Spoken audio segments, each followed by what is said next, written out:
السلام علیکم عزیز طالبات، آج ہم جماعت ہفتم کے مضمون اردو ادب کے 26ویں دن کی سرگرمی حل کرنے جا رہے ہیں، جس میں یہاں پر استاد یا سرپرست کی مدد سے اشعار سمجھنا اور اس پر منحصر پوچھے گئے سوالات کے جوابات بولنا اور لکھنا۔ پہلے غزل بغور پڑھیں، پھر سوال پڑھیں، اس پر غور کریں اور اپنے الفاظ میں ان سوالوں کے جواب لکھیں۔ آؤ اہلیت پیدا کریں میں دیکھتے ہیں۔ یہاں پہ آپ کو غزل دی گئی ہے۔ پہلے ہمیں غزل کو بغور پڑھنا ہے، پھر سمجھنا ہے، پھر پوچھے گئے سوالات کے جوابات دینا ہے۔ چلیے آئیے غزل کو پڑھتے ہیں۔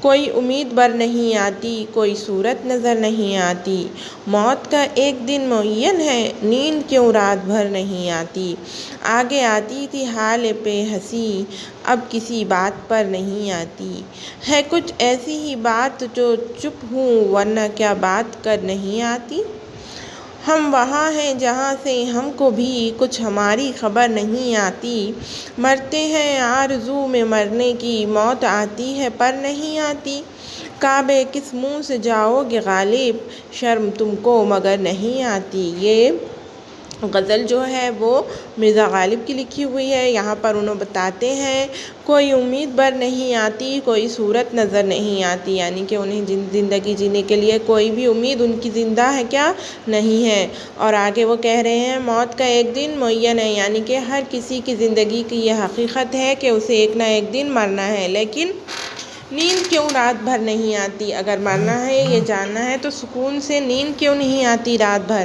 یہ کیا کر رہے ہیں؟ شاعر سوال کر رہے ہیں۔ آگے آتی تھی حال پہ ہنسی، اب کس بات پر نہیں آتی۔ وہ کہتے ہیں کہ پہلے بہت بہترین زندگی جیتا تھا میں، مگر اب مجھے کسی بات پر ہنسی نہیں آتی، کوئی بات انہیں اچھی نہیں لگتی، کچھ ایسی ہی بات جو چپ ہو ورنہ کیا بات کر نہیں آتی، یعنی کہ وہ پہلے کیا کرتے تھے؟ بہت بات کرتے تھے، لیکن ان کے ساتھ کچھ ایسا واقعہ پیش آیا جس کی وجہ سے کیا ہو گئے؟ وہ چپ ہو گئے۔ ہم وہاں ہیں جہاں سے ہم کو بھی کچھ ہماری خبر نہیں آتی، یعنی کہ شاعر اب اس حال میں ہے کہ ان کو ان کی خبر نہیں ہے۔ مرتے ہیں آرزوؤں میں مرنے کی، موت آتی ہے پر نہیں آتی، یعنی کہ آرزو تو بہت ہے انہیں مرنے کی، لیکن کیا کریں انہیں موت نہیں آ رہی ہے۔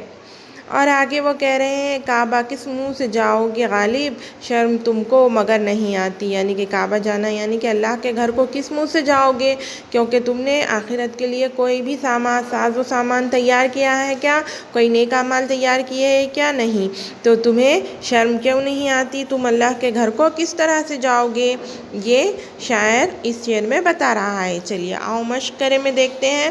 یہاں پہ آپ کو غزل کا بغور مطالعہ کیجیے، درج ذیل شعر کا مطلب لکھیے، یعنی کہ آپ کو اس شعر کا مطلب لکھنا ہے۔ آؤ تخیلاتی بنے میں آپ کو چیلنج دیا گیا ہے، مرزا غالب کی کوئی بھی 2 غزل جو آپ کو پسند ہو وہ آپ کو لکھنا ہے، ٹھیک ہے؟ چلیے اب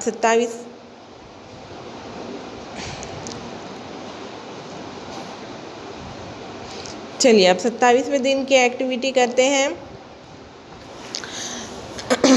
جس میں استاد یا سرپرست کی مدد سے اقتباس سمجھنا اور اس پر منحصر پوچھے گئے سوالات کے جوابات بولنا اور لکھنا۔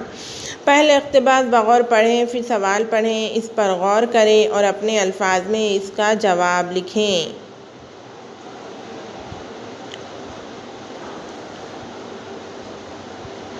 چلیے یہاں پہ آپ کو پیراگراف دیا گیا ہے، اسے ہمیں پہلے پڑھنا ہے۔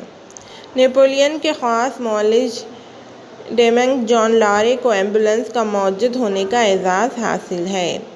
اس نے جب زخمی سپاہیوں کو میدان جنگ میں یوں بے بسی سے مرتے دیکھا تو اس سے رہا نہ گیا۔ اس نے پہل زخمی سپاہیوں کو گھوڑا گاڑی میں لٹا کر کسی محفوظ جگہ پہنچانے کا سلسلہ شروع کیا۔ سفر کے دوران کئی زخمی مر جاتے تھے۔ جان لارے نے سوچا اگر انہیں سفر کے دوران بہتر طبی امداد پہنچائی جا سکے تو کئی زخمیوں کو بچایا جا سکتا ہے۔ وسائل کی کمی کے باوجود اس نے گھوڑا گاڑی ایمبولینس میں کچھ سہولتوں کا اضافہ کر لیا۔ فرانس ہی میں کچھ لوگوں نے ہوائی ایمبولینس ایجاد کی۔ اس ایمبولینس میں زخمی کو ایک ٹوکرے میں لٹا کر ایک بڑے غبارے کی مدد سے میدان جنگ سے دور بھیج دیا جاتا تھا۔ تاکہ اسے فوری طبی امداد دی جا سکے، مگر اس قسم کی ایمبولنس میں کئی خطرے تھے۔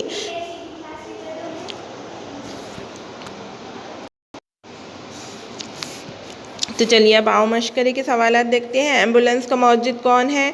یہاں پر بتایا گیا ہے کہ ایمبولنس کا موجد جان لارے ہے۔ ایمبولنس کن لوگوں کے کام آتی ہے؟ ایمبولنس زخمی لوگوں کے کام آتی ہے۔ ہوائی ایمبولنس کیسی ہوتی ہے؟ ہوائی ایمبولنس یہاں پر ہے غبارے میں ٹوکرے میں لٹا کر ایک غبارے کی مدد سے اسے میدان جنگ سے دور بھی جایا جاتا تھا۔ یہ ایک ہوائی ایمبولنس ہو گئی۔ اب یہاں پر آپ کو تخیلاتی میں ایمبولنس کے بارے میں مزید معلومات جمع کر کے اپنی جماعت میں سنائیں، یعنی کہ آپ کو ایمبولنس کے بارے میں مزید معلومات حاصل کرنی ہے۔ جزاک اللہ، اللہ حافظ۔